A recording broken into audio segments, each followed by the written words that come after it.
Jesus spoke to them, saying, I am the light of the world. Whoever follows me will never walk in darkness, but will have the light of life. Before the festival of the Passover, Jesus knew that his hour had come to depart from this world and go to the Father. Having loved his own who were in the world, he loved them to the end. The devil had already put it into the heart of Judas, son of Simon Iscariot, to betray him. And during supper, Jesus, knowing that the Father had given all things into his hands, and that he had come from God and was going to God, got up from the table, took off his outer robe, and tied a towel around himself. Then he poured water into a basin and began to wash the disciples' feet and to wipe them with the towel that was tied around him. He came to Simon Peter, who said to him, Lord, are you going to wash my feet? Jesus answered, You do not know what I am doing, but later you will understand. Peter said to him, You will never wash my feet. Jesus answered, Unless I wash you, you have no share with me. Simon Peter said to him, Lord, not my feet only, but also my hands and my head. Jesus said to him, One who is bathed does not need to wash except for the feet, but is entirely clean. And you are clean, though not all of you. For he knew who was to betray him. For this reason, he said, Not all of you are clean. After he had washed their feet, had put on his robe, and had returned to the table, he said to them, Do you know what I have done to you? You call me teacher and Lord, and you are right, for that is what I am. So if I, your Lord and teacher, have washed your feet, you also ought to wash one another's. For I have set you an example, that you should also do as I have done to you. Very truly, I tell you, servants are not greater than their master, nor are messengers greater than the one who sent them. If you know these things, you are blessed if you do them. When he had gone out, Jesus said, Now the Son of Man has been glorified, and God has been glorified in him. If God has been glorified in him, God will also glorify him in himself and will glorify him at once. Little children, I am with you only a little longer. You will look for me, and as I said to the Jews, so now I say to you, where I am going, you cannot come. I give you a new commandment, that you love one another, just as I have loved you.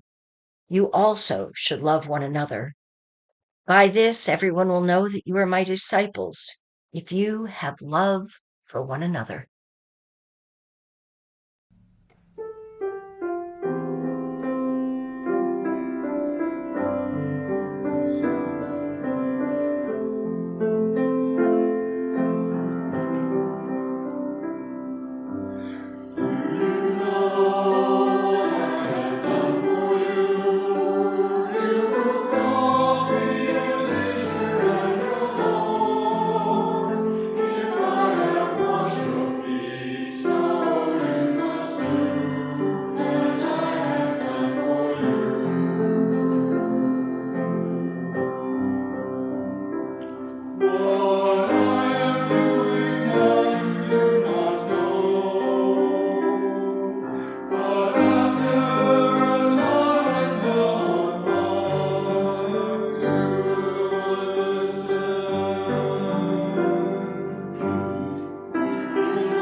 Moses called all the elders of Israel and said to them, go select lambs for your families and slaughter the Passover lamb. Take a bunch of hyssop, dip it in the blood that is in the basin, and touch the lintel and the two doorposts with the blood in the basin. None of you shall go outside the door of your house until morning, for the Lord will pass through to strike down the Egyptians.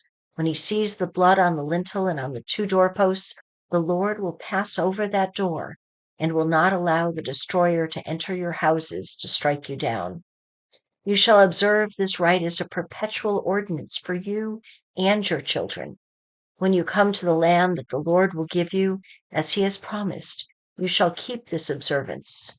And when your children ask you, what do you mean by this observance? You shall say, it is the Passover sacrifice to the Lord, for he passed over the houses of the Israelites in Egypt when he struck down the Egyptians, but spared our houses. And the people bowed down and worshipped.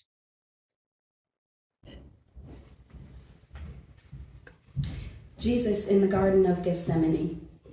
Jesus went with them to a garden called Gethsemane and told his disciples, stay here while I go over there and pray. Taking along Peter and the two sons of Zebedee, he plunged into an agonizing sorrow. Then he said, this sorrow is crushing my life out. Stay here and keep vigil with me. Going a little ahead, he fell on his face, praying, "My Father, if there is any way, let this cup pass from me, but not what I want, do what you want."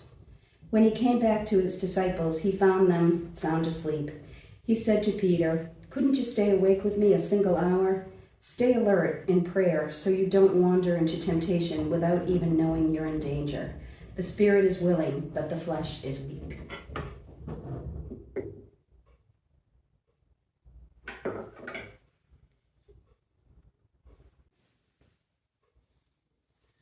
Jesus betrayed. No sooner were the words out of his mouth when Judas, the one out of the 12, showed up, and with him a crowd with swords and clubs, sent by the high priests, scribes, and elders. "The betrayer has worked out a signal with them. The one I kiss, that's the one. Seize him. Make sure he doesn't get away." He went straight to Jesus and said, "Rabbi," and kissed him. The others then grabbed him, roughed him up, and arrested him.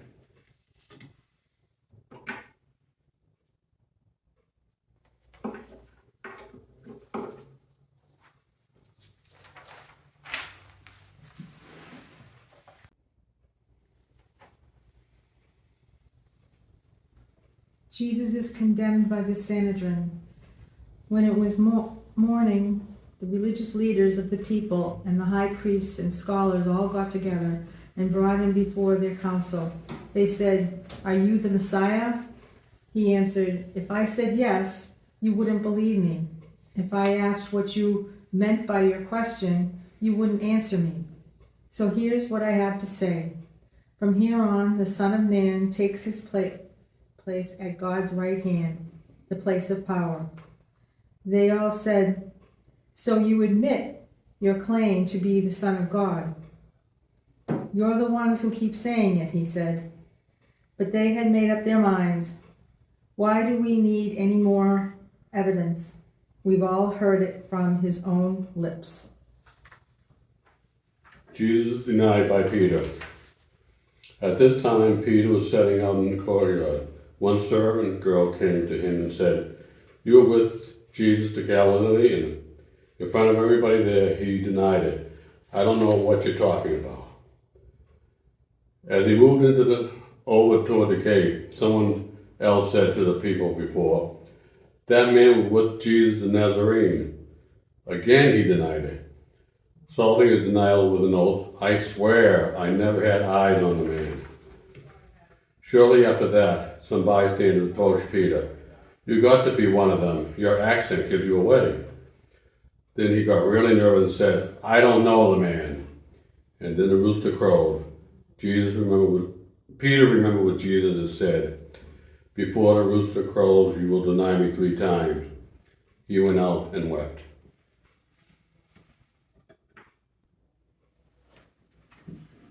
Jesus is judged by Pilate. At dawn's first light, the high priests, with the religious leaders and scholars, arranged a conference with the entire Jewish council. After tying Jesus securely, they took him out and presented him to Pilate. Pilate asked him, "Are you the king of the Jews?" He answered, "You say so." The high priests let loose a barrage of accusations. Pilate asked again, "Aren't you going to answer anything?" That's quite a list of accusations. Still, he said nothing. Pilate was impressed, really impressed. It was a custom at the feast to release a prisoner, anyone the people asked for. There was one prisoner called Barabbas, locked up with the insurrectionists who had committed murder during the uprising against Rome. As the crowd came up and began to present its petition for him to release a prisoner, Pilate anticipated them. "Do you want me to release the king of the Jews to you?" Pilate knew by this time that it was through sheer spite that the high priests had turned Jesus over to him. But the high priests by then had worked up the crowd to ask for the release of Barabbas. Pilate came back. "So what do I do with this man you call the king of the Jews?" They yelled, "Crucify him." Pilate objected. But for what crime? But they yelled all the louder, "Crucify him." Pilate gave the crowd what it wanted, set Barabbas free. After flogging Jesus, he handed him over to be crucified.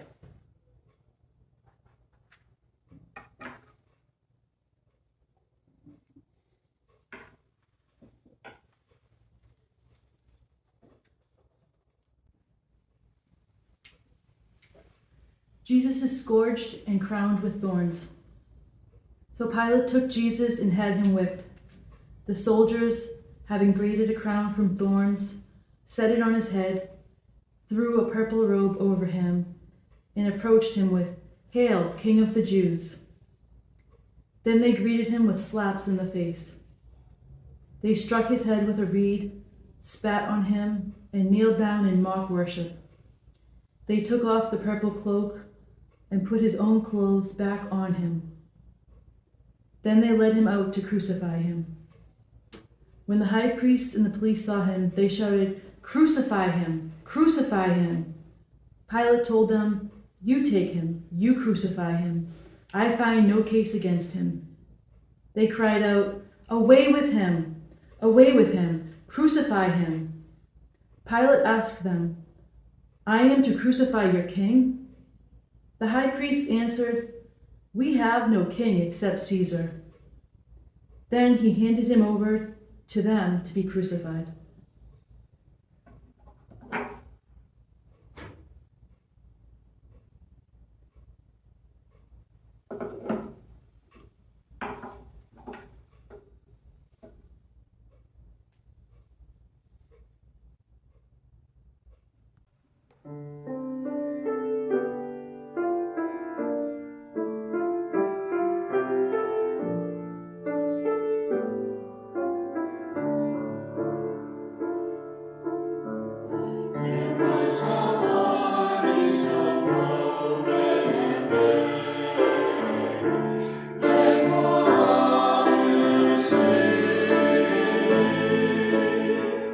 He saved my life and my soul.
the bearing of the cross. Then they took Jesus away, carrying his cross. He went out to the place of the skull, which in Hebrew is called Golgotha. As they led him away, they seized a man, Simon of Cyrene, who was coming from the country, and they laid the cross on him and made him carry it behind Jesus. A huge crowd of people followed, and among them were women who were beating their breasts and crying out.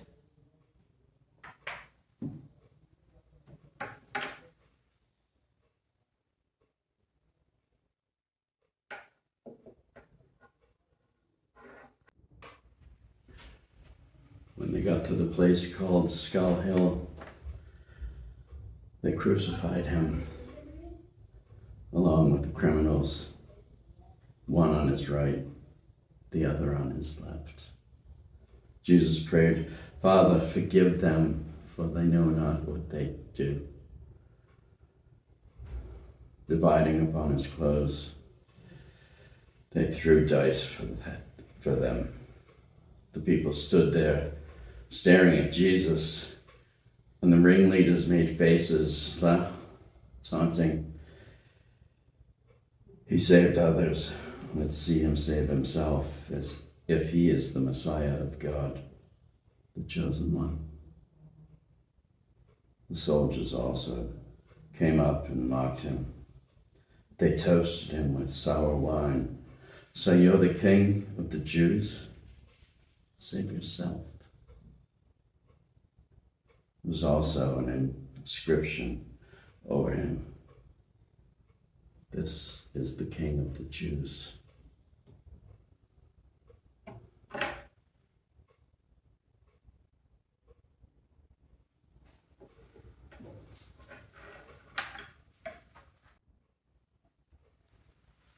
Jesus promises the kingdom. One of the criminals hanging alongside cursed him, saying, "Are you not the Messiah? Save yourself, save us." But the other one told him to be quiet. "Have you no fear of God? You're getting the same as him. We deserve this, but not him.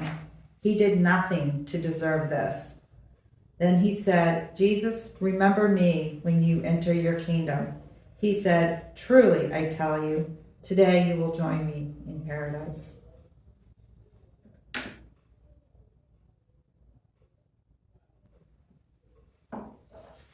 Jesus speaks to his mother and the disciple. While the soldiers were looking after themselves, Jesus' mother, his aunt Mary, the wife of Clopas, and Mary Magdalene stood at the foot of the cross. Jesus saw his mother and the disciple he loved standing near her. He said to his mother, "Woman, here is your son." Then to the disciple, "Here is your mother." From that moment, the disciple accepted her as his own mother.